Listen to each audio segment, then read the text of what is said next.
So, hello everybody. We're here, five of us. You have your medalists from the virtual 5K National Road Championships. Congratulations, gentlemen.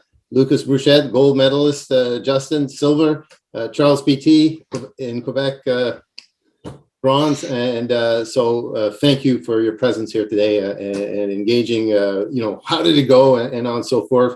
With me is Stephen Anderson. As you know, he was our champion in this meet, Mr. Everything, communications, meet director, and certainly without him, we wouldn't have had the success I think we've had, certainly from the elite perspective. Anyways, we'll let you talk to that. Before I begin, I certainly a big word of thanks for the name that you see behind Stephen, Medavie, who are lead sponsor for this year and again for next year when we hope we pray, we wish, and we'll host this live. Hopefully you all have a chance to be here in Moncton. And for it should be a running festival. It should be just absolutely fantastic. Anyway, thank you to Medavie and also Medavie Blue Cross, as Medavie has a lot of partners through Blue Cross relationships across the country. So a huge thanks to them. The lead sponsor for the national men's was La Banque Nationale, National Bank. Alors, merci La Banque Nationale for your taking on the role of lead sponsor for the men's elite national 5K. And of course, we'll have a chance at the end to thank all of our sponsors. I certainly also want to acknowledge our chairman of the event, Mary Rossman, who really between Stephen, myself, and Mary, and also along with Julia Leparco, who has double roles, FedEx New Brunswick and the Run New Brunswick executive director, the two partners behind the hosting of this event. Thank you. And lastly, of course, the honor of hosting this championship to FedEx Canada. So, merci à tout ce monde. And having said all that, thanks for listening to these words of gratitude. And Stephen, over to you. And let's hear from our champions here. Go ahead. Yes, thanks, Mark. So here with us, as he said, we have Luc Bruchet, Justin Kent, and Charles, and PT, CPT, and all of them. I found this very fascinating. You kind of all come from a different background, at least this year in your running. Some of you have been focused heavily on the track, whereas Justin, you've been on the roads more so, I think. So let's just start with a very basic virtual race question. From your perspective, what are the benefits and drawbacks to this virtual race, and then maybe less specifically to the virtual races that we've all had to endure over the last year and a half? So maybe Luc, we'll start with you, if that's okay. Yeah, I think there's I think the big thing with virtual races the past, 18, 19 months now is that it gave us something to train for. I mean, sometimes when you don't have anything on the calendar, it's really hard to keep yourself motivated and keep yourself going. And I think having the opportunity to race virtually just gives you something to focus and kind of motivates your training and drives yourself, makes it more meaningful. And I think it's unfortunate that, the Medavie 5K wasn't able to happen, but I think it was a great, you got the organization, the sponsors did a great job making it exciting for us. They put up some prize money. And I think that's something that's unique with this virtual race that hasn't been there with, other virtual races. So I think that, for myself, I really appreciate that a Canadian race made it worthwhile for us because it's, we're in a place right now in the pandemic and, with sponsorships and that sort of stuff where it's fairly dry, and having the opportunity to kind of make it more meaningful with some prize money was definitely appreciated. Thanks. Stephen, before you pass it on, I'm just to jump in here. I did notice something as I was looking at Lucas's thinking to what extent are these mature runners and are they 30 plus or not? Lucas, happy birthday, man. It's today. I can't believe you're taking time of your an epic birthday. You're 30-year-old today and you're with us. So, hey, man, thank you and a happy one to you. I appreciate that, Mark, but I have to say the Athletics Canada website is incorrect. Oh! I'm not sure where they found this, because if they go on World Athletics, my birthday is actually February 23rd. So it's February 23rd. Ah, it's a fair ways February's the away right from month. today. take it all back. But if Athletics Canada, if you're watching this, you need to sort that out. See what kind of mistakes that happen Yeah. on the air. All right. Yeah, no worries. February's a good month. February is a Good great month. month. All right, Justin, assuming today is not your birthday. Yeah, I think building off what Luc said, I think it just gave us an opportunity to test. Well, for me, early season fitness, for the two gentlemen below me, some late season fitness to see where they're at. And I think the cool thing with the virtual races that you might not have had is just the dynamic, the accessibility to it. I don't know if we would have had all of us race, a 5K like across Canada or even in the States with Rory, if it was in person. So that was a kind of cool dynamic that I think it's just been a bonus with the virtual races. But yeah, I loved every little minute of it, seeing what I could do out there. So. Et Charles, comment c'est pour toi? Yeah, I thought it was definitely a interesting exercise.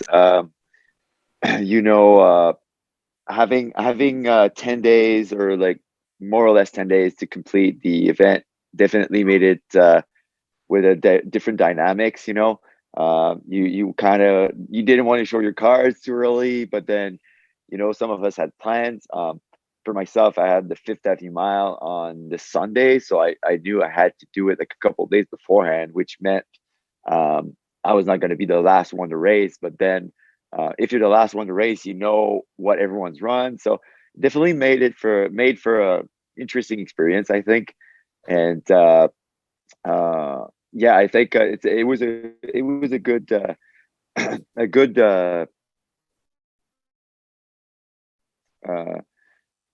way to get back into I think racing. A lot of us pros have been having races, but the reality is, up to this point, most of the people have not been able to get into like races in person.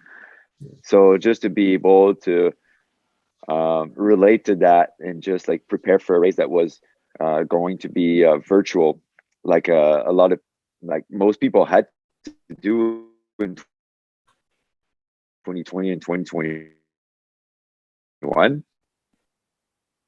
I think it was great, and happened. I think it was a great opportunity and just really nice, and really thankful for that. Good. Juste un little quick recap en français, if I may. Merci Charles.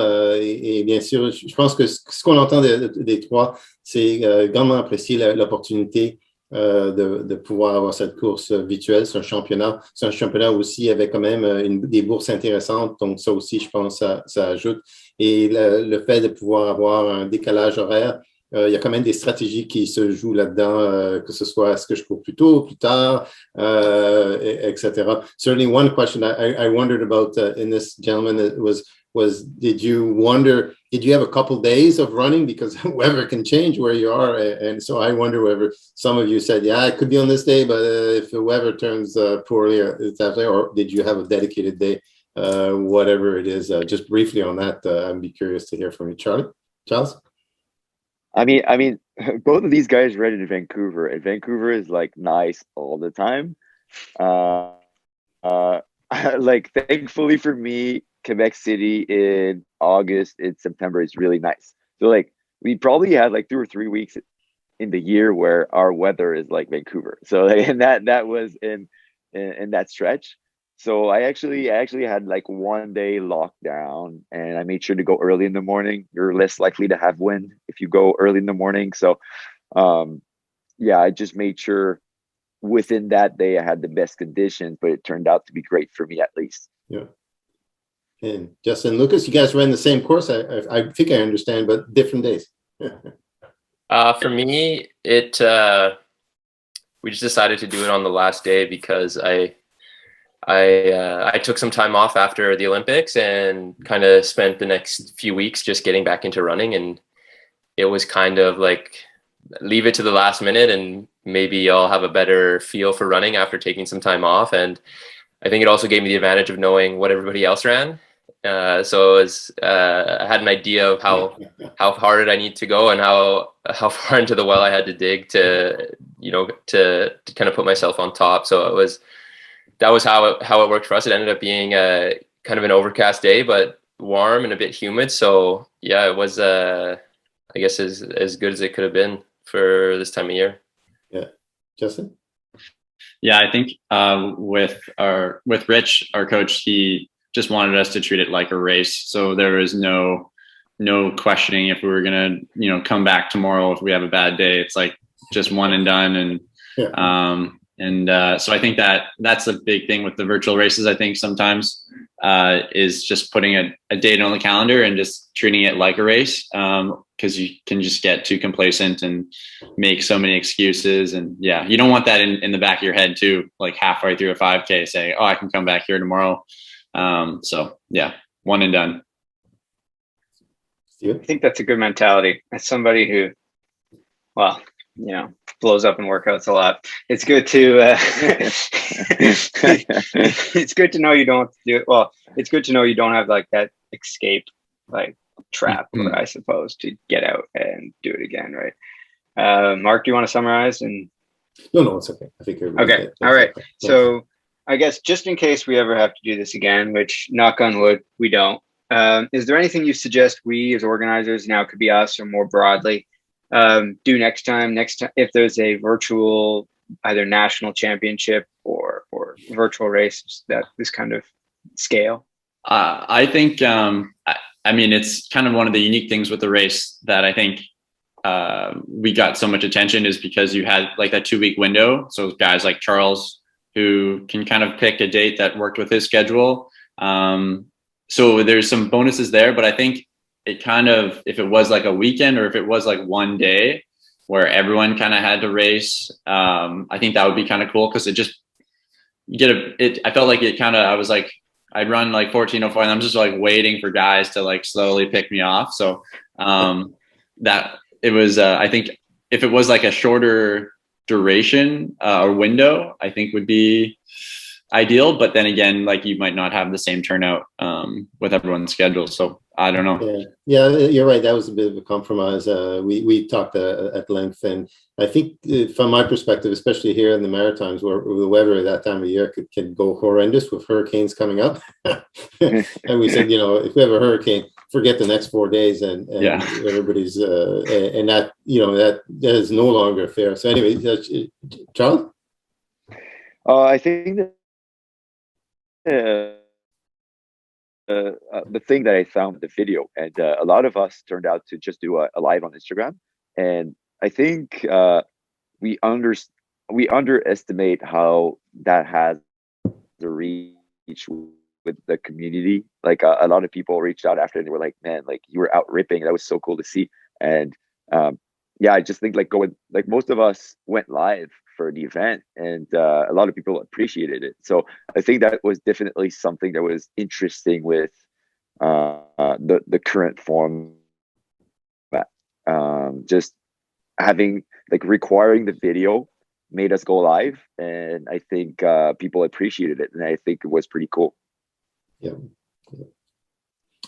I won't take credit, but that was my idea. No, I'm kidding.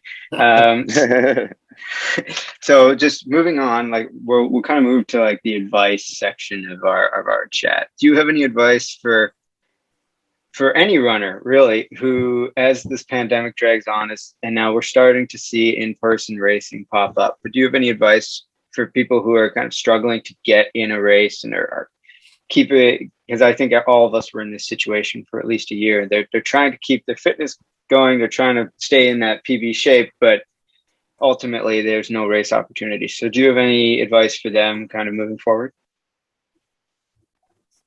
Yeah, I think what I would like to say to these people is that a lot of world records were shattered in 2020 actually, and it's just because people were able to train without racing, I think.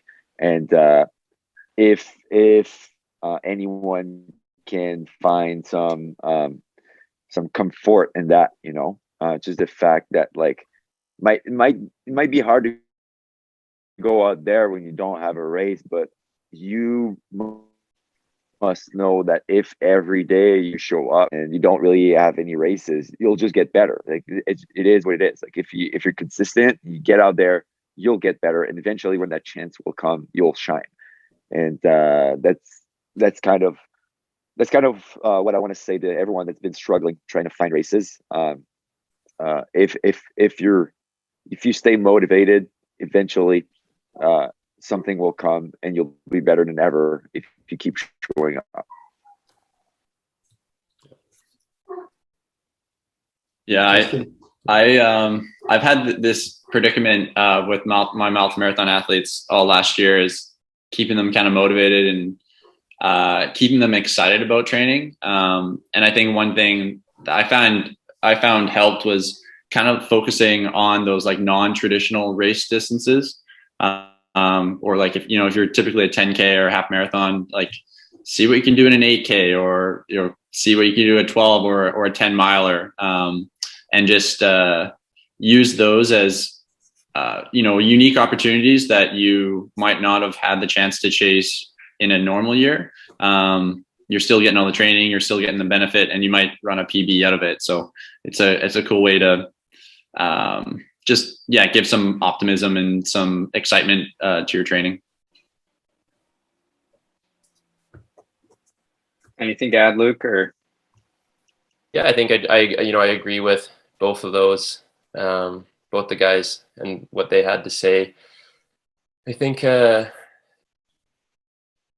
big thing is finding that thing that keeps you motivated. And there's people out there that have that intrinsic motivation that even though there aren't races on the calendar, they're able to push themselves. And I think if you can get them to buy in on that point that Charles made, that just because there aren't any races, stringing together a long period of training will often produce better results.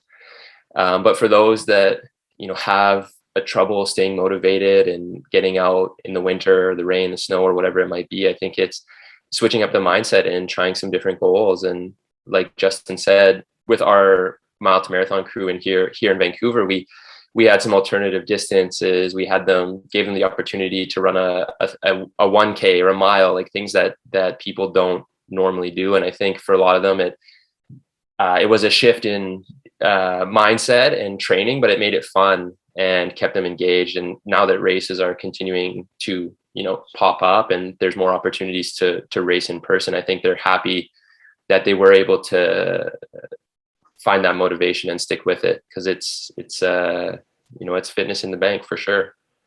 It would be interesting to see Athletics Canada's more formal report, I guess, of the Olympics, but certainly informally, what I've been hearing coming, I guess, from Simon Nathan, our team, they were extremely pleased, obviously, with the results from across the spectrum, and surprised in many ways as they know that athletes had a lot less competition going into these Olympics, and yet the results were as good as they were, as I said, almost across the spectrum. So, less, my words, less may actually be more in that regards. And that goes to your point you were making, Charles. Je peux répéter juste en français les 3 points vraiment qui sont soulignés ici. Si vous êtes un athlète un peu dans la situation COVID, comme souligne Charles Philibert-Thiboutot, c'est continuer, parce que sans vous améliorer, même si vous ne faites pas des courses comme telles, juste par le fait d'entraînement, vous vous améliorez tout le temps, et vous serez surpris que lorsque les courses vont se présenter, à quel point que vous avez réussi à faire du progrès. Et je pense que Charles, sans le dire, mais répéterait, espérons sans être blessé, c'est quelque chose auquel lui a quand même passé pas mal de temps dedans, et on est heureux de le voir, bien sûr, à l'action maintenant. L'autre point que faisait Justin était que trouver des courses de différentes sortes, varier pas mal, de façon que ce ne soit pas toujours les mêmes genres de courses, et juste en variant, ça vous donne un peu cet aspect. Et je pense que Lucas remet les mêmes points en disant, regardez, trouvez votre mojo, trouvez votre angle et où vous êtes confortable dans vos esprits à courir. Et avec ça, vous avez vraiment une belle façon de pouvoir continuer. C'est un peu en bref ce qui était expliqué. Stephen? All right. So for our last question, and I think this is what most people really want to hear, and as a fan of the sport, this is what I want to know is, as we move forward, and now that you've medaled at this prestigious virtual championships, what are you looking forward to? Like what's on your schedule? I know there's a big summer it's slightly reduced, I guess, calendar coming up now that World XC has been pushed, but we still have the Commonwealth Games. Hopefully we still have Worlds in Eugene. And then of course there's the whole Canadian Championship Series coming up for still in 2020 or 2021, I guess, and then moving forward in 2022. So what, I guess, are your targets moving forward, and where can we look to watch you compete next? Maybe we'll start with Luc, if that's okay. Sorry, yeah. Anyways, yeah, no, that's a good question. I think it's for some of us after this summer, it's like a bit of a transition with one major event ending, and but at this, looking forward, there's four major events within the next 4 years. You have 2 world championships back to back, followed by an Olympics, and then another world championship. So it's extremely dense. But I'm still trying to kind of figure it out. I've had a great run at it, especially this past year, probably being my best year ever. And I think I'm looking at the Canadian 10K champs be in person in Toronto in a couple weeks time, and out to Ottawa hopefully for the Canadian cross country championships, and taking back that crown that I had for a few years. And then I think from there, I want to explore the roads a little bit. I ran my first half marathon last spring, and that's definitely something I'd like to take a real kind of concerted effort and see how fast I can go. And then I guess that kind of leads into the spring, and who knows? I've definitely have breaking 28 minutes for a 10,000 on the track is kind of like one of the big goals this year, because I feel like that's one of the things that I need to a box I want to tick to kind of round out the running resume. But from there, I guess we'll just see what happens. I think there's going to be a lot more races in the spring and summer, and there's some really exciting events, and I think it'll just we'll just have to see what happens. There's so many great runners in Canada right now, especially in the the 5K and the 10K, and I think it's an exciting time for all of us, because of course Mo and Justin continue to raise the bar, but Charles and Ben Flanagan and Kieran Lum, there's a number of young guys that are coming up, and they're kind of pushing the old dogs a little bit. So it'll be fun to see what happens in the spring and summer. My goal is just so that you don't lap me at ACXC. That's my ultimate. Charles or Justin, what's on your agenda there moving forward? I'm in the same sort of boat with Luc in that racing the Toronto 10K championships, which will be a good little kick at the cat there. And I think it'll be my first road race in a little time. So I'm really excited about that. But the big goal this fall is got a spot on the line in Valencia in the marathon. So getting lots of miles in the legs right now, and really gearing up for that, and seeing what I can do in that. And beyond that, I think it's hopefully just more road races in the spring. But everything's kind of focused on Valencia right now. So. And that road in Valencia, sorry, it's just Mondo. That's what I hear. Yeah. So fast. Yeah. You should be able to run fast. Good luck. Good luck. Thank you. Put some pins on your vapor flies. Yeah. Charles? So I've had a pretty busy summer, so now I'm just taking it easy. I definitely want to have a good indoor season. And I guess I don't really have any goals before that, but I will say, I think my club, Club d'Athlétisme de l'Université Laval, has a good chance of winning ACXC by team, so I could show up. I'm just gonna leave it there. I'm not decided yet, but I could show up. And next summer is gonna be interesting for me. Hopefully, I don't jinx myself right now, but I'm already qualified for the 1500 for World Championships, so a lot less stress. I can just prepare for that, and this is going to be obviously a big goal. So 1500 at World Champs. There is also Commonwealth after, and I would like to run the 5K there. I think I could do well in the 15 and the 5K that on the world stage, but I would rather debut the 5K in championships that's not as big as World. So I think Commonwealth is a good way to do it, a good way to debut, and obviously. As a Quebecer, compete in the Commonwealth Games, games that celebrate, the British Empire is not that great. So hopefully at the end of the season, I'll be able to compete for Francophone Games for Quebec and wear the Quebec singlet for Francophone Games. That's something I would really like to do. So that's what's on my radar for the year to come.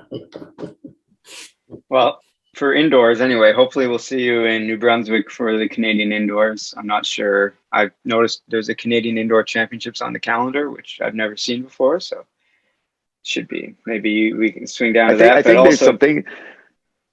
I was going to say, just I hope you don't laugh me either. No, but I think there's something to be said about coming to the Maritimes. We really don't get the chance to race or ever visit the Maritimes at all, like within our race, like just racing in general. And it was a bummer that this year we didn't go to Moncton for the championships, and you guys did a great job to make it online and virtual, but hopefully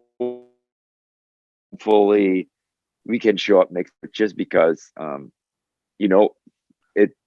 we don't get a chance to go to the Maritimes, and visiting New Brunswick would be awesome. And I think it would be really appreciated by everyone. And I mean,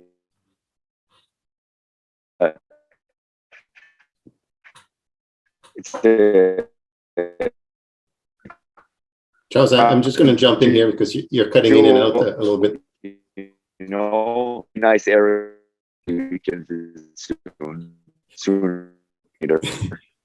Charles, I'm just going to jump in here. I think we know what you're saying, and I'm sure our listeners also know what you're still listening, which is and thank you for doing that.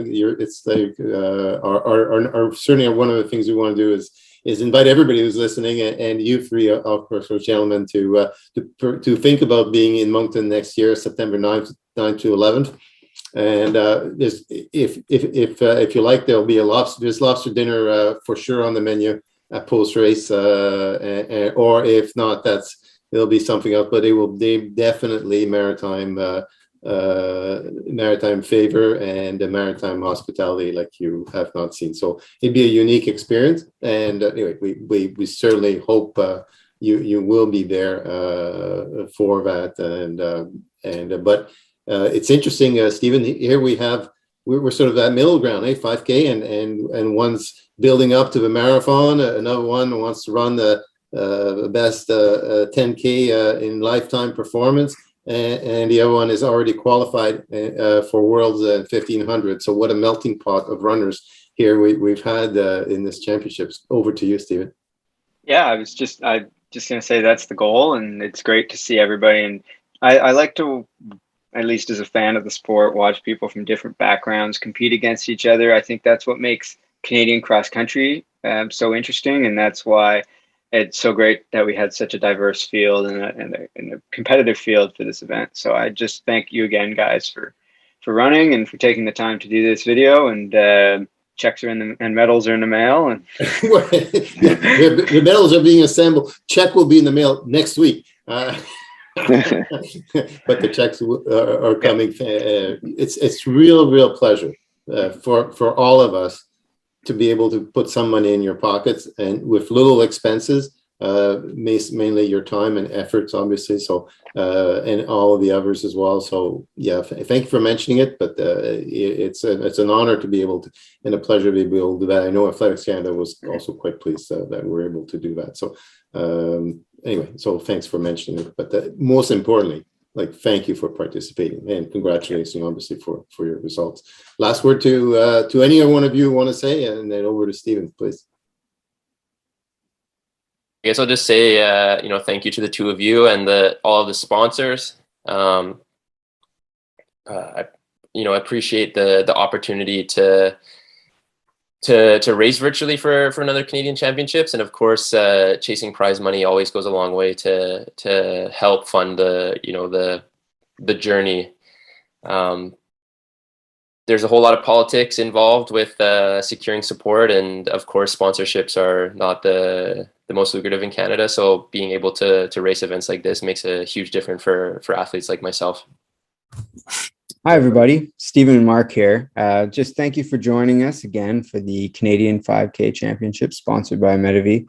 It was great to have you run virtually with us and join us for online for the elite race and following along with that. And it was great to have you. We'd just like to thank some of our sponsors and supporters. First off, Athletics Canada, who provided some prizes for us and allowed us to host this great event in Moncton. And of course, will continue to support us as we move forward to hosting in person next year. And of course, thank you, Stephen. And of course, Course NB, Run NB, along in partnership with Athletics New Brunswick. So essentially, all of the New Brunswick running community together in support of us hosting this event. Alors, merci, Course Nouveau-Brunswick, Athlétisme Nouveau-Brunswick, pour le support que vous avez à faire pour qu'on puisse vous présenter justement ce 5 km virtuel. Par la suite, bien sûr, on juste un peu plus à propos de Medavie, cette grande société canadienne, this Canadian wide organization that actually provides services to 1 in 12 Canadians in the health services, whether it be through its Blue Cross, various insurance plans, or through its ambulance system, through the Medavie Health Services and many others.